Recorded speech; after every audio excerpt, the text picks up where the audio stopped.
पहले प्रहार में बात करेंगे आपसे जुड़ी खबर की। अगर आपका पैसा बैंक में है तो ये पूरी खबर देखना आपके लिए जरूरी है। आरबीआई ने मुंबई स्थित न्यू इंडिया कोऑपरेटिव बैंक के कामकाज पर कई तरह के प्रतिबंध लगाने का फैसला किया। इस कार्रवाई से ग्राहकों के पैरों तले जमीन ही खिसक गई। सोचिए, अगर आपका भी अकाउंट उस बैंक में है तो ये खबर आपके लिए बहुत जरूरी है। किसी के ऊपर यहाँ दुखों का पहाड़ टूट पड़ा है, तो किसी के भविष्य का सपना घुप अंधेरे में खो गया है, तो कोई उदास है खाते में पैसे जो जमा है ना निकाल पाने पर। लेकिन ये भी कोई पहली बार नहीं है जब बैंक के बाहर लोगों की कतार लगी हो। आरबीआई ने न्यू इंडिया कोऑपरेटिव बैंक के खिलाफ क्या कार्रवाई की है और ग्राहकों पर इसका असर कम से कम हो इसके लिए क्या इंतजाम किए गए हैं, और अगर आप इस तरह की किसी घटना से बचना चाहते हैं तो उस पर भी पूरी जानकारी हम आपको देने वाले हैं। आपसे जुड़ी खबर है, बने रहेगा, पूरी जानकारी इस पर देंगे। दूसरी खबर किन्नर अखाड़े से जुड़ी।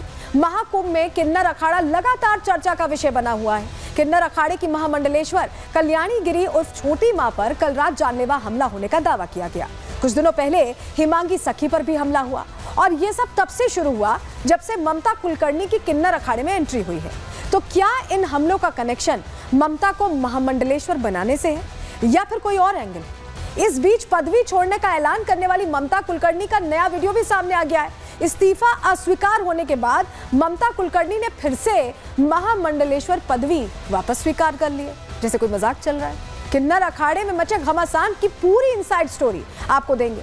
और आखिर में बात करेंगे पीएम मोदी के ऐतिहासिक अमेरिका दौरे की। ऐतिहासिक इसलिए क्योंकि इस दौरे में कई अहम मुद्दों पर भारत को अपर हैंड दिया है और दुनिया के तमाम देशों को साफ संदेश कि भारत कहां स्टैंड करता है अब वर्ल्ड ऑर्डर रैंकिंग में।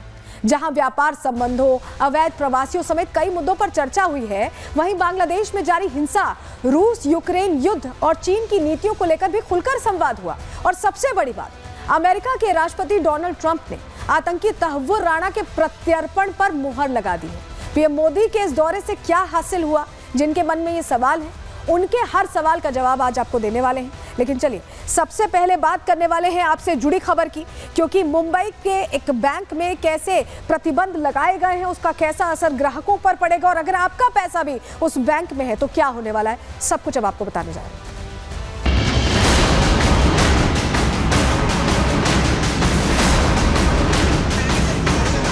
इंडियन कोऑपरेटिव बैंक पर आरबीआई ने 6 महीने का बैन लगा दिया है। किसी भी तरीके की ट्रांजैक्शन अब नहीं होगी। इतना पैसा बैंक में है तो इतना पैसा अपने को मिलना मांगता है ना। अभी बता रहे हैं लोग, तो हम लोग खाएंगे क्या? सब पूंजी में, सब बैंक में है। एफडी या करंट अकाउंट है, सेविंग सब कुछ इसके अंदर ही है। कहीं और बैंक में हमारा अकाउंट ही नहीं है।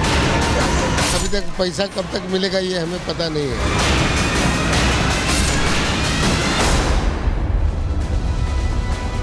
आप और हम बैंक में पैसा इसलिए जमा करते हैं कि हमको ऐसा लगता है कि शायद घर में सुरक्षित नहीं है और बैंक में सुरक्षित रहेगा, यही सोचकर बैंकों में पैसा जमा किया जाता है। लेकिन अगर ऐसा हो, बैंकों का शटर अगर ऐसे बंद हो जाए तो हमारे पैसों का क्या होगा? यही सवाल उन लोगों के मन में है जिनका account new India cooperative bank में खुला हुआ था, जिनके खाते उनमें थे, जिनका पैसा उनमें था। अब वो पैसे एक तरह से, जो बैंक की पूरी कार्रवाई रोक दी गई है, प्रतिबंध लगाए गए हैं 6 महीने तक के लिए, तो वो पैसा जाम हो गया। होगा क्या? वो पैसे निकल पाएंगे या नहीं? ये बहुत तरह के सवाल हैं जो आपके मन में होंगे अगर आपका खाता है, और या अगर आपका किसी और बैंक से जुड़ा खाता भी है। तो ये जब होता है तो क्या उसके लिए पहले से तैयारी करनी चाहिए और कैसे बचाव कर सकते हैं इस तरह से अगर बैंक्स बंद होते हैं? तो सब कुछ आपको बताने जा रहे हैं। चलिए सबसे पहले आपको बताते हैं, आपके मन में भी सवाल होगा क्या बैंकों में पैसे सेफ हैं? सवाल का भी जवाब देंगे, लेकिन पहले तस्वीर देख लीजिए। ये न्यू इंडिया कोऑपरेटिव बैंक है, मुंबई का ये बैंक, जिसको कड़े प्रतिबंध आरबीआई ने लगाते हुए 6 महीने के लिए पूरी तरह से जो कामकाज है उस पर बैन लगाया हुआ है।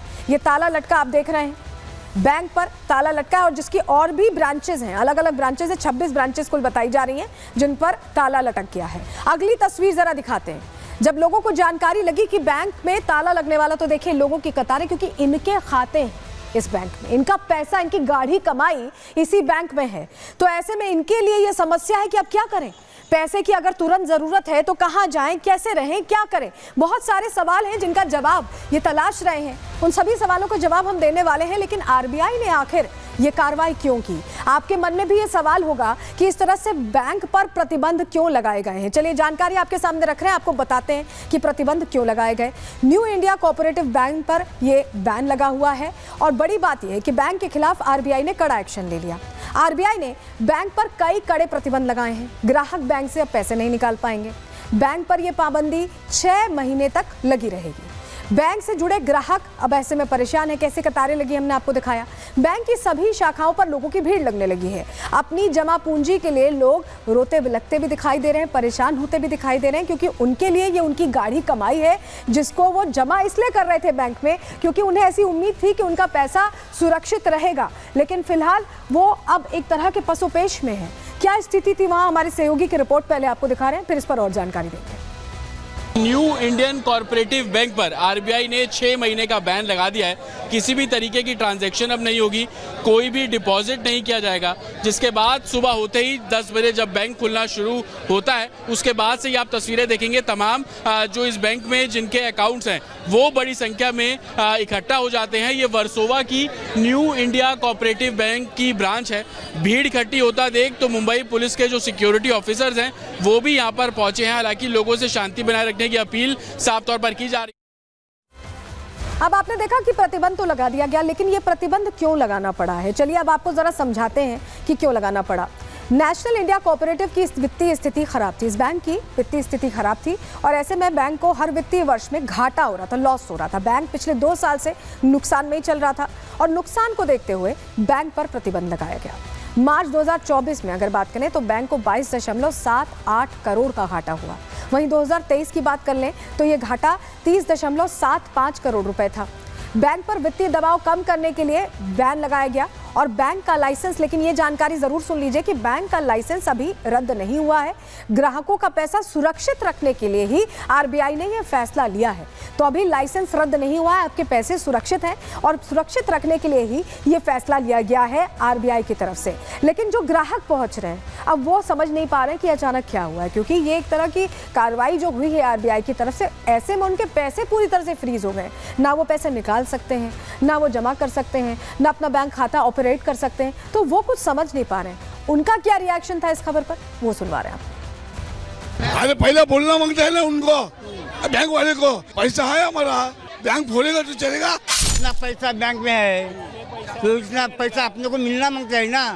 कोई नहीं बात कर रहा है। अभी क्या बोलेगा। पैसा है अभी क्या अचानक बंद कर दिया ये लोग ने। वो बोल रहे कि जो फ्रॉड हो गया वो जो है आरबीआई का रिस्ट्रिक्शन वो है, लेकिन अभी तक पैसा कब तक मिलेगा ये हमें पता नहीं है। लड़के का फी नहीं गया, राशन ले गया, डीमार्ट में पैसा नहीं गया, तो अभी ये बोलते हैं 6 महीने 3 महीना अभी बता रहे हैं ये लोग। तो हम लोग खाएंगे क्या? पूरा पैसा बैंक में है, जीपे नहीं कल से हो रहा है, बच्चे लोग का फी नहीं जा रहा है, तो हम करेंगे क्या? कोई पहले से इन्फॉर्म नहीं किया। हमारे तो यहाँ पे सब कुछ है, एफडी है, करंट अकाउंट है, सेविंग, सब कुछ इसके अंदर ही है। गरीब लोग का ऐसा थोड़ा थोड़ा पैसा जमा करके फिर शादी करते हैं, कोई बिजनेस करते हैं।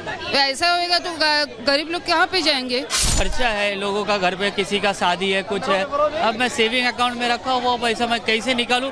अब कोई गाइडलाइंस नहीं है। किसी को पूछना बोला 9 महीने के बाद, 3 महीने के 90 डेज के बाद मिलेगा। समझ में नहीं आ रहा है। घर में राशन भी नहीं है खाने को हम लोग को। अभी बोले आरबीआई का कभी मिलेगा?